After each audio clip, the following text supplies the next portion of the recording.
Hello, Lakshmi's kitchen and ക്രിയേഷൻസിലേക്ക് എല്ലാവർക്കും സ്വാഗതം. ഇന്ന് നമ്മൾ ഉണ്ടാക്കാൻ പോകുന്നത് റവ ദോശയും അതിൻ്റെ കൂടെ ഉള്ളി തൈര് ചമ്മന്തിയുമാണ്. വളരെ പെട്ടെന്ന് തന്നെ ബ്രേക്ക്ഫാസ്റ്റിനൊക്കെ നമുക്ക് ഉണ്ടാക്കാവുന്ന ഒരു ഐറ്റമാണ് റവ ദോശ. അപ്പോൾ റവ ദോശയ്ക്ക് വേണ്ടിയിട്ടുള്ള ബാറ്റർ എങ്ങനെയാണ് തയ്യാറാക്കുന്നതെന്ന് നമുക്ക് നോക്കാം. അതിനായിട്ട് ഇവിടെ ഞാനൊരു മിക്സി എടുത്തിട്ടുണ്ട്. അതിലേക്ക് 1 കപ്പ് റവ ആഡ് ചെയ്യുകയാണ്. 1 ടീസ്പൂൺ ജീരകം, ഏകദേശം 10-12 കുരുമുളകാണ് ഞാനിവിടെ ഉപയോഗിക്കുന്നത്. നിങ്ങളുടെ ടേസ്റ്റ് അനുസരിച്ച് ഇത് കൂട്ടുകയോ കുറയ്ക്കുകയോ ചെയ്യാം.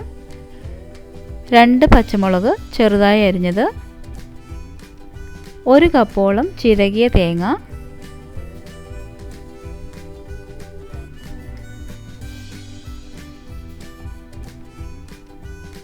ഇനി ആവശ്യത്തിന് ഉപ്പ് ചേർത്ത് കൊടുക്കാം. ഇതിലേക്ക് 1 ഇഞ്ച് ഓളം വരുന്ന ഇഞ്ചി ചെറുതായി ചോപ്പ് ചെയ്ത് ഇട്ട് കൊടുക്കാം. ഇതിലേക്ക് ആവശ്യത്തിന് വെള്ളവും കൂടെ ചേർത്തിട്ട് ഒരു തരിതരിപ്പുള്ള മിക്സ് ആവുന്നിടം വരെ നമുക്കിത് അരച്ചെടുക്കാം. ഇനി നമ്മുടെ ബാറ്റർ ഒരു പാത്രത്തിലേക്ക് മാറ്റാം. ഇതിലേക്ക് ചെറുതായി ചോപ്പ് ചെയ്ത് വച്ചിരിക്കുന്ന കറിവേപ്പിലയും അതുപോലെ മല്ലിയിലയും കൂടെ ചേർത്ത് കൊടുക്കാം.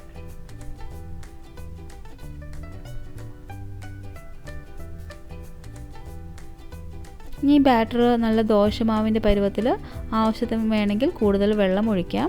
അതുപോലെ തന്നെ ഉപ്പും നിങ്ങളുടെ ആവശ്യത്തിനനുസരിച്ച് അഡ്ജസ്റ്റ് ചെയ്യേണ്ടതാണ്. അപ്പോൾ നമ്മുടെ റവ ദോശയ്ക്കുള്ള ബാറ്റർ റെഡി ആയിട്ടുണ്ട്.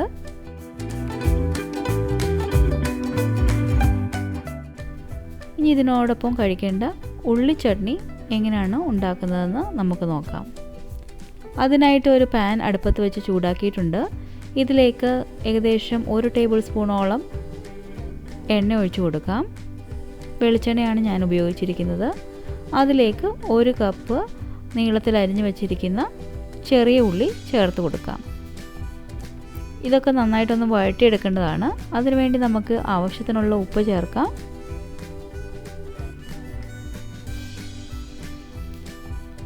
ഇതിനകത്ത് ഞാൻ കുറച്ച് ഉണക്കമുളക് ഇട്ട് കൊടുക്കുകയാണ്. ഏകദേശം 7 ഉണക്കമുളകാണ് ഞാൻ യൂസ് ചെയ്തിരിക്കുന്നത്. നിങ്ങളുടെ എരിവ് അനുസരിച്ച് ഇത് കൂട്ടുകയോ കുറയ്ക്കുകയോ ചെയ്യാവുന്നതാണ്. ഇതെല്ലാം കൂടി നന്നായിട്ട് വഴറ്റിയെടുക്കുക. ഒരു ലൈറ്റ് ബ്രൗൺ ആകുന്നിടം വരെ ഇതൊന്ന് വഴറ്റിയെടുക്കേണ്ടതുണ്ട്. വളരെയധികം ഈസിയാണ് ഈ ചട്നി ഉണ്ടാക്കുവാൻ. അതുപോലെ തന്നെ വളരെയധികം ടേസ്റ്റിയുമാണ്. എസ്പെഷ്യലി ഈ റവ ദോശയ്ക്ക് പുളിയൊന്നും ഇല്ലാത്തതിനാൽ അതിൻ്റെ കൂടെ കഴിക്കാൻ പറ്റിയ ഒരു നല്ല ചട്നിയാണ് ഈ ഉള്ളിത്തൈര് ചമ്മന്തി. ഇപ്പോൾ ഏകദേശം ഒന്ന് ലൈറ്റ് ബ്രൗൺ ആയിട്ട് വരുന്നിടം വരെ നമുക്കിത് വഴറ്റാം.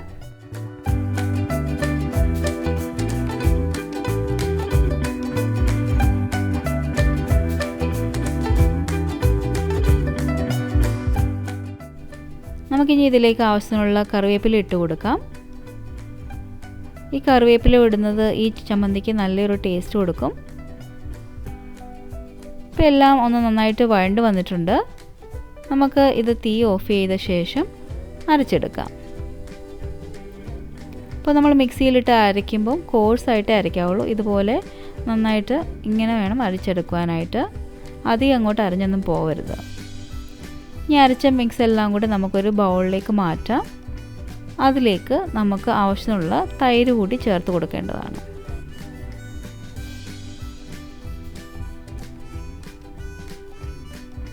ഒരുമാതിരി പുളിയുള്ള തൈരാണ് ഞാനിവിടെ എടുത്തിരിക്കുന്നത്. ഏകദേശം 1 കപ്പോളം തൈര്. ഇനി നന്നായിട്ട് ഇതൊക്കെ മിക്സ് ചെയ്യുക. ആവശ്യമെങ്കിൽ നമ്മൾക്ക് ഇതിൻ്റെ ഉപ്പും അഡ്ജസ്റ്റ് ചെയ്യാവുന്നതാണ്.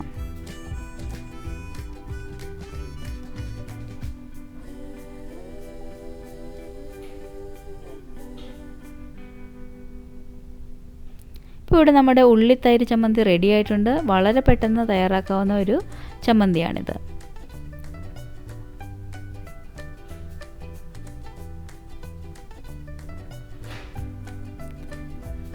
ഇനി നമുക്ക് ദോശ തൊട്ടെടുക്കാം. എൻ്റെ കുട്ടികൾക്ക് കുറച്ച് കട്ടിയിലുള്ള ദോശയാണ് ഇഷ്ടം. അപ്പോൾ അതിന് ഉണ്ടാക്കുന്നതിന് വേണ്ടിയിട്ടുള്ള ദോശയാണ് ഞാനിപ്പോൾ ആദ്യം കാണിക്കുന്നത്. അപ്പോൾ അതിൽ ഞാൻ അധികം വെള്ളമൊന്നും ചേർക്കുന്നില്ല. സാധാരണ പോലെ ദോശ ചുട്ടെടുത്ത ശേഷം നെയ്യും കൂടെ ചേർത്ത് ഉപയോഗിക്കുകയാണ് പതിവ്. അപ്പോൾ ഇങ്ങനത്തെ ദോശ വേണമെങ്കിൽ നിങ്ങൾക്ക് ഇങ്ങനെ ഉണ്ടാക്കിയെടുക്കാവുന്നതാണ്.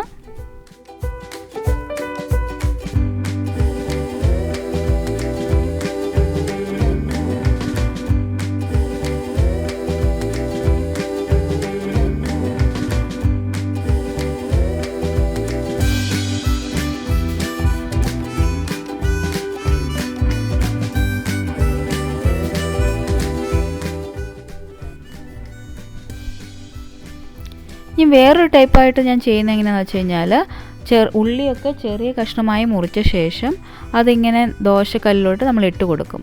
എന്നിട്ട് ഈ മാവ് നന്നായിട്ട് വെള്ളം ചേർത്ത് വാട്ടർ ഡൗൺ ചെയ്താണ് അതിങ്ങനെ തളിച്ച് കൊടുക്കുകയേ ചെയ്യാവുള്ളൂ.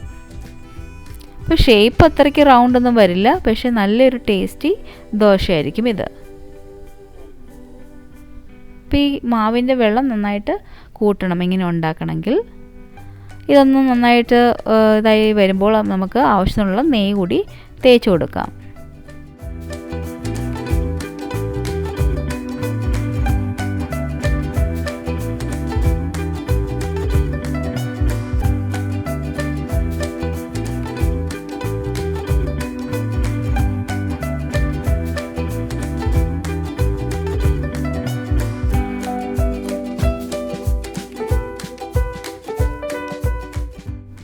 ഇപ്പോൾ നമ്മുടെ റവ ദോശ റെഡി ആയിട്ടുണ്ട്.